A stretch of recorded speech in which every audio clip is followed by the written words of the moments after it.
আগামী দিন এদেশের শাসন ব্যবস্থা হবে ইসলামী শাসন ব্যবস্থা। আগামী দিন এদেশের সংবিধান হবে কোরআন ও হাদিসের সংবিধান। আগামী দিন দেশের শাসক হবে মদিনার সাথে যাদের মিল আছে। আগামী দিন দেশের শাসক হবে যারা মদিনাওয়ালাকে অনুকরণ করে। আগামী দিন দেশের শাসক হবে যাদের মাথার মধ্যে পাগড়ি থাকবে। আগামী দিন দেশের শাসক হবে যাদের চেহারার মধ্যে মদিনাওয়ালার দাড়ি থাকবে। আগামী দিনের শাসক হবে যারা মদিনাওয়ালাকে নেতা মানে, তারাই দেশের শাসক হবে। কোন ব্রিটিশ, আমেরিকা, রাশিয়া, চীন, সোশ্যালিজম, ক্যাপিটালিজম, কমিউনিজম, ওই আব্রাহাম লিঙ্কনের কোন আদর্শের মানুষ 92% মুসলমানদের দেশে শাসক হতে পারে না। মানব না, মানতে পারি না ইনশাআল্লাহ।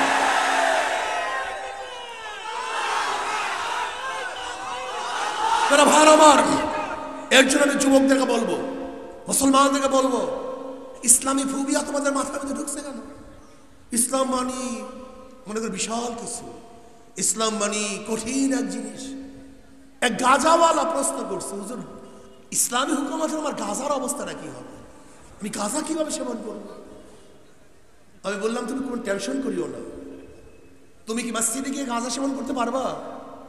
না হুজুর। আমি বলি কেন? ওই সাথে পরিবেশ নেই। আমি ইসলামী হুকুমত আসলে গোটা বাংলাদেশটাই মসজিদের পরিবেশ হয়ে যাবে, যেখানে তুমি নিজের থেকে গাঁজা সেবন করতে চাইবা না। সমস্যা আছে? তা তো কোনো সমস্যা যে আমার মনের থেকে না চায়, তাই সমস্যা কি? আমার মা বোনরা চিন্তা করে সবকে বস্তাবন্দি করা হবে, মা বোনরা মনে হয় সব ঘরের মধ্যে আবদ্ধ হয়ে যাবে। ব্যাকুল থাকা। তুমি কি জানো ইসলামী হুকুমত আসলে মা বোনের ধনী হয়ে যাবে? আম্মাজান খাদিজা কুবরা রাদিয়াল্লাহু তাআলা আনহা বহুত বড় ধনী ছিলেন। তার ব্যবসার মাধ্যমে নবী আলাইহিস সালাতু ওয়াস সালামের আদর্শ প্রকাশিত হয়েছে। ধনী হয়ে যাবে তোমরা। তুমি কি জানো মা বোনরা ইসলামী হুকুমত আসলে তোমরা বড় বড় শিক্ষিতা হয়ে যাবা। এমন কোন দুনিয়ার মধ্যে আলেম আছে আম্মাজান আয়েশাকে উস্তাদ না মেনে আলেম হতে পারে এরকম কোন উস্তাদ, এরকম কোন আলেম গোটা দুনিয়াতে আছে? আমাদের মা বোনেরা বড় বড় শিক্ষিতা, মুহাদ্দিসা। এক ব্যক্তিরা কিতাব লিখছেন যার মধ্যে 30,000 মুহাদ্দিসা আলেমাদের নাম নিয়ে আসছে। 30,000 মুহাদ্দিসা আলেমা। তোমরা বড় বড় শিক্ষিতা হয়ে যাবা, বড় বড় ধনী হয়ে যাবা, তোমরা ন্যায্য অধিকার প্রতিষ্ঠিত করবা, সম অধিকার নয়। ইসলামী হুকুমত আসলে প্রত্যেকটা মানুষকে ন্যায্য অধিকার দেওয়া হবে। পুরুষের ন্যায্য অধিকার তারা পাবে, মেয়েদের ন্যায্য অধিকার তারা পাবে, শ্রমিকদের ন্যায্য অধিকার প্রতিষ্ঠিত হবে। জেলে, তাঁতি, কামার, মজদুর, ঋষি, চামার, মেতর, এদেশের মুসলিম, হিন্দু, খ্রিস্টান, বৌদ্ধ, যত ডিজাইনের, যত ধরনের, যত আদর্শের, যত নীতির মানুষ এদেশে বসবাস করবে, প্রত্যেকটা মানুষের ন্যায্য অধিকার বাস্তবায়ন করা হবে ইনশাআল্লাহ। ন্যায্য অধিকার। ছাত্ররা তাদের ন্যায্য অধিকার ভোগ করবে, শ্রমিকরা তাদের ন্যায্য অধিকার ভোগ করবে, পুরুষরা তাদের ন্যায্য অধিকার ভোগ করবে, মহিলা তাদের ন্যায্য অধিকার ভোগ করবে। মুসলমান, হিন্দু, বৌদ্ধ, খ্রিস্টান প্রত্যেক জাতি তাদের ন্যায্য অধিকার ভোগ করবে। সমস্যা কি? ইসলামী হুকুমত আসলে জানো কি হবে? অনেকে আমাকে প্রশ্ন করে ইসলামী হুকুমত হলে হবেটা কি? আমি বলবো এক কথা বলবো, বলেন না। আমি বলবো এখন যে উন্নয়ন হয় তার সে 70 গুণ উন্নয়ন বেড়ে যাবে। কিভাবে? আমি বুঝো নাই তুমি? বর্তমানে 100 টাকা বাজেটে 70 টাকা চুরি হয়, 30 টাকার কাজ হয়। কয় টাকার কাজ? চুরি। আর ইসলামী হুকুমত আসলে 100 টাকার কাজ হবে। তা কত গুণ বাড়বে? 100 গুণ, 70 গুণ বেড়ে যাবে। এখন যদি 100 টাকা রাস্তা হয় 30টা, তখন 100 টাকায় রাস্তা হবে 100টা। এখন বলেন তো উন্নয়নের অবস্থাটা কেমন হবে? দেখেন তো স্বপ্নের মধ্যে, একটু চক্ষু বুঝিয়া দেখেন তো। যদি বর্তমানে যে উন্নয়ন তার চেয়ে যদি 70 গুণ একই বাজেটে, উদাহরণ দেব, এই যে rail station, metro rail station আগুন দেওয়া হয়েছে, শেখ হাসিনা কি বলেছে যে 3 বছর সময় লাগবে, কয় কোটি?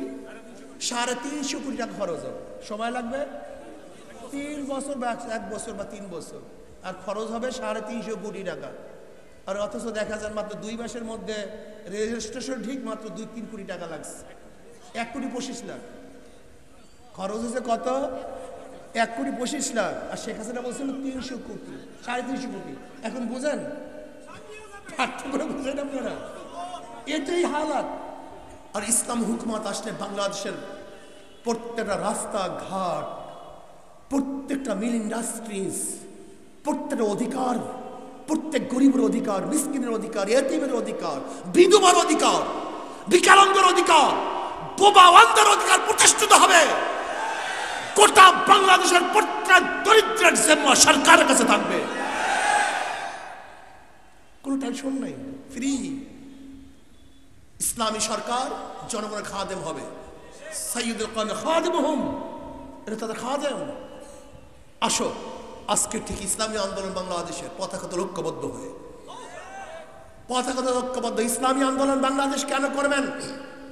যাদের জন্মের থেকে আজ পর্যন্ত কথা এবং কাজের মধ্যে কোনো ব্যতিক্রম নেই, কোনো পার্থক্য নেই। রাত্রে বলে এক কথা, ভোরে বলে আর এক কথা।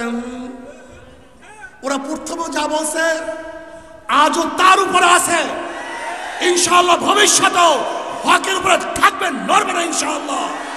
কি রাজি আছেন ইনশাআল্লাহ? কখন সেখানে, কখন এখানে, কখন ওখানে, কখন এখানে, এর নাম ইসলামী আন্দোলন বাংলাদেশ না। যাই হোক, কথা অনেকই বলার আছে, সময় সংক্ষিপ্ত, আমরা বলতে পারবো না। আসুন, যদি ইসলামী হুকুমত কায়েম হয়, এদেশের মানুষ শান্তি পাবে, মুক্তি পাবে, সবার অধিকার বাস্তবায়ন হয়, বৈষম্য দূর হবে। কাজে চাই আমরা পিআর সিস্টেমে নির্বাচন। কি সিস্টেমে ভাই? সংখ্যানুপাতে হারি নির্বাচন চাই।